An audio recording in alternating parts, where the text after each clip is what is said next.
যে ফুলগুলো দেখছেন এগুলোকে কেউ বলফ্লাওয়ার বলে, কেউ ব্লাড লিলি বলে, কেউ আবার গ্রাম বাংলায় ভুঁইচাপা বলে।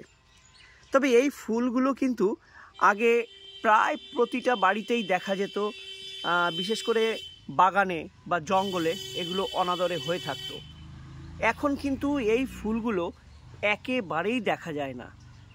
তো দেখা না গেলে কি হবে, আমি কিন্তু এদের কালেক্ট করে রেখেছি আর এদেরকে আমি টবে রেখে দিয়েছি। এরা প্রতি বছর বিশেষ করে এই বর্ষার শুরুর মুখেই এরা খুব সুন্দর একদম টব আলো করে এরকম বড় বড় এক একটা ফুল কিন্তু উপহার দেয়। তবে এদের ক্ষেত্রে একটা বিশেষ ব্যাপার রয়েছে যে আপনি একবার লাগালেই, একবার যদি আপনি এদের রোপণ করেন, এদের পেঁয়াজ হয়। হ্যাঁ, এই দেখুন, এই যে গোড়াটা দেখাচ্ছি, এই যে দেখুন এরকম পেঁয়াজ হয়। তো এই পেঁয়াজগুলো একবার যদি এনে আপনি লাগাতে পারেন তাহলে কিন্তু জীবনে কোনো দিন আপনি সার, জল, খাবার কোনো কিছু না দিলেও এরা কিন্তু বছরের পর বছর আপনাকে এই সিজনে ফুল দিয়ে যাবে। একদম সত্যি কথা বলছি, এই যে গাছগুলো দেখছেন এগুলোকে লাগিয়েছিলাম মিনিমাম ধরুন 3-4 বছর হয়ে গেছে।